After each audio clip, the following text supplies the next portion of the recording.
à la fois au nom de l'AFRIS que je vous parle. C'est une association qui essaie de vraiment mettre en contact les travailleurs sociaux avec les chercheurs et les formateurs.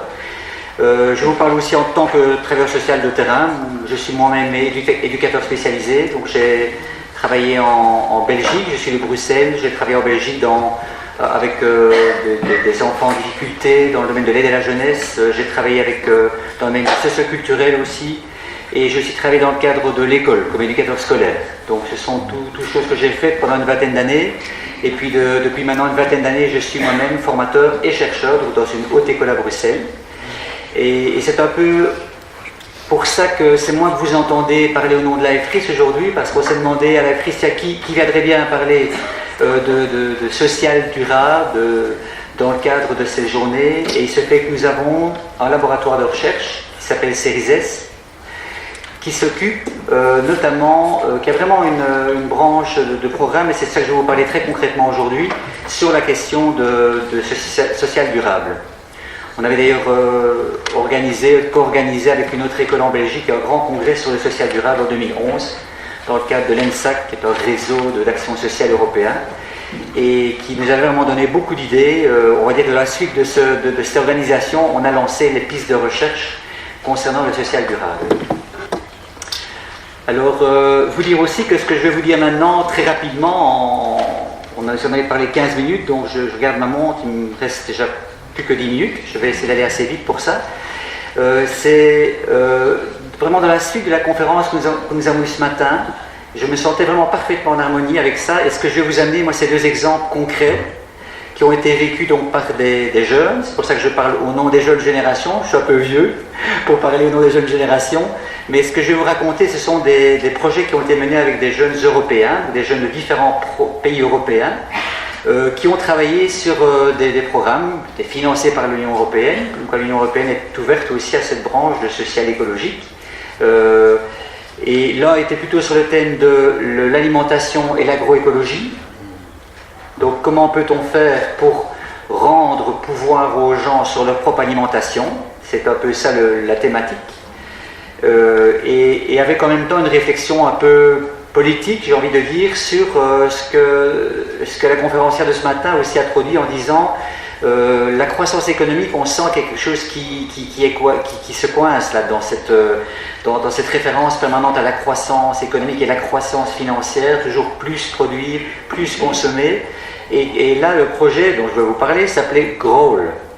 GROWL en anglais voulait dire donc Growing Less and Learning More, ça veut dire peut-être moins croître pour en apprendre plus. Et donc ça nous fait penser à une phrase de ce matin où il était clairement expliqué que le moins peut parfois être plus. Hein. Il y a des moments où il faut savoir se dire qu'est-ce qu'on pourrait faire moins pour laisser la place à d'autres choses qui pourraient amener du plus, quoi. Sur le plan social, sur le plan économique, sur le plan écologique. Et qu'est-ce que nous avons fait concrètement dans ce projet? Nous avons donc, avec 6 pays européens qui étaient présents, on essaie dans ce genre de partenariat de mettre chaque fois 2-3 pays du Sud, 2-3 pays du Nord, et de vérifier qu'au niveau Est-Ouest, aussi on est représentatif, pour essayer d'avoir un peu l'âme européenne qui se dessine dans ce projet. Et le but, c'était de voir quelles sont les expériences que vous connaissez dans chaque pays, où on a rendu pouvoir à des gens sur leur propre alimentation. Et qu'est-ce qu'on a constaté? Je vais très vite, hein, pour vous résumer le programme. Qu'est-ce qu'on a constaté?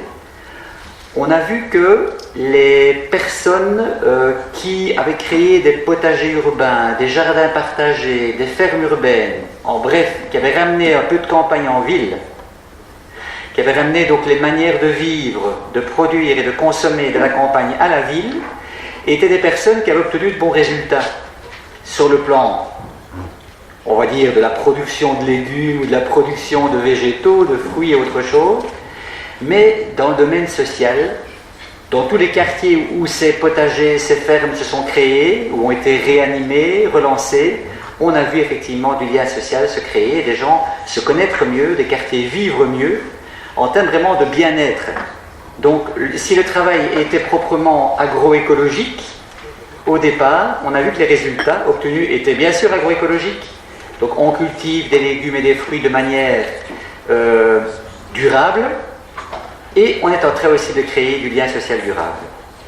Et ça, c'est un phénomène qui était présent dans tous les pays, avec des manières différentes, avec des modalités différentes, mais vraiment dans tous les pays, cette tendance est là. Observez dans toutes vos villes, dans vos pays, vous voyez pousser des jardins partagés, des fermes urbaines, de la culture qui se fait sur les toits, de la réutilisation de surfaces abandonnées pour la refertiliser. On a découvert aussi que la refertilisation allait parfois beaucoup plus vite qu'on ne le pensait. Dans tous les endroits où on est passé, on a vu, je pense, Tempelhof, il y avait des Allemands de Berlin, par exemple, qui ont retransformé un ancien aéroport, Tempelhof, en lieu de culture, mais c'est immense. Hein. Il y a énormément de jardins de toutes sortes, avec différentes techniques. Et c'est intéressant de voir aussi que les différents groupes présents qui animaient les différents jardins, là, pouvaient un peu comparer leurs techniques. Et des gens avec tracteur ou sans tracteur, avec tel produit ou pas tel produit, etc. Et des discussions entre projets qui se faisaient.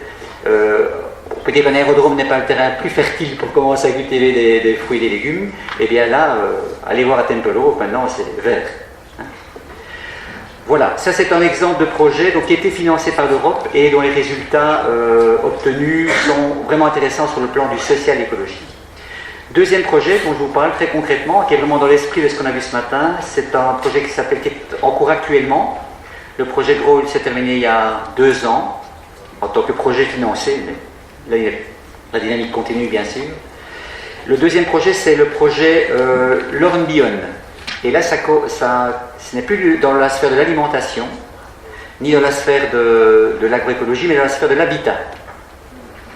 Comment peut-on rendre le pouvoir? Vous entendez toujours ce mot, rendre le pouvoir.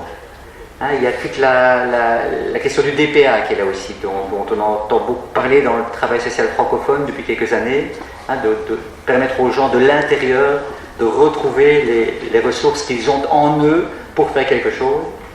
Et là, c'est de donner l'occasion aux habitants d'aménager, réhabiliter, construire, reconstruire une partie de leur habitat, ensemble.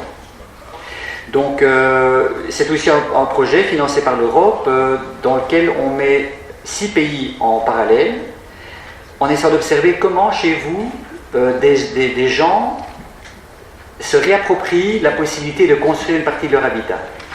Et je terminerai par ça, parce que je vois que j'arrive au bout de mes 15 minutes tout doucement. C'est un projet en cours actuellement, sur des chantiers qui se passent dans différents pays d'Europe. Le dernier chantier où moi j'ai pris part activement, c'était le chantier suédois, dans la région de Stockholm. Qu'est-ce qui se passait concrètement? Nous avions des réfugiés venant principalement d'Irak, d'Iran et de Syrie, qui avaient déjà été accueillis par la municipalité de Stockholm et qui avaient simplement dit « Nous sommes de bons jardiniers. Nous savons bien cultiver. » Vous allez me dire « Oui, mais ça, tu me parles de nouveau du projet. » Non, c'est bien le projet Beyond que ça s'est développé. Ils avaient cultivé, ils avaient une ferme, ils avaient des légumes, ils avaient une bonne production, mais ils n'arrivaient pas à commercialiser, ils n'avaient pas la présence commerciale, comment on va faire pour monter quelque chose qui permet de vendre des légumes. Ils avaient de merveilleux légumes. C'est pas par hasard que ces peuples sont nés dans le croissant fertile, qui est un pays de longue tradition agricole. C'était des gens qui savaient merveilleusement cultiver, mais une fois que les légumes étaient là, comment on les écoule? Et ils ont demandé au projet, sachant que ce projet avait cours, et qu'il y avait un partenaire suédois, est-ce que vous ne pourriez pas venir avec nous discuter comment on pourrait se construire un magasin dans lequel nous allons pouvoir écouler nos légumes, parce que nous ne sommes pas loin de routes où on pourrait facilement, très rapidement écouler notre production. Et donc le projet, ça a duré 1 mois. On a effectivement construit ensemble avec une technique qui s'appelle le bois cordé, c'est-à-dire on utilise des bûches de bois à la place de briques, c'est très suédois comme manière de construire, et c'est très facilement accessible. On apprend à construire un bâtiment en 1 mois d'expérience. Et donc c'est un bel exemple aussi de ce que là des jeunes ont pu apprendre un mode de construction, dialoguer avec le groupe de réfugiés pour voir de quoi vous avez besoin, combien de pièces il vous faut, comment on va le construire. Et voilà, et maintenant ce projet existe. Pour tous ceux qui s'intéressent, je pourrais vous fournir les références. J'aurais pu commencer à ouvrir les sites internet ici, mais sur le temps qui est là, c'est peut-être pas tellement intéressant. Mais il y a donc vous tapez Grohl, vous aurez toutes les informations sur le projet concernant l'alimentation et l'agroécologie. Et vous tapez Learn Beyond, Learn, comment apprendre, Beyond. Et vous avez tout le site internet où vous voyez les chantiers en temps réel. Et les résultats obtenus, vous verrez les photos des bâtiments qui ont été construits à gauche, à droite. Voilà. Et donc en titre de conclusion, une chose importante qui nous permet de relier à ce matin aussi, c'est que dans tous ces projets, on a découvert que ce qui fait le succès de ce genre de chantier, de ce genre d'activité, de ce genre de jardin partagé, etc., c'est effectivement un changement de paradigme humain. C'est clairement les gens acceptent de se mettre dans une autre position en se disant, par rapport à l'alimentation, j'ai envie d'essayer de commencer à mettre la main à la terre, par exemple. Rien que ce geste de mettre la main à la terre avec d'autres personnes, donc en coopération, c'est quelque chose qui change fondamentalement l'intérieur de l'être humain. Même chose pour la construction.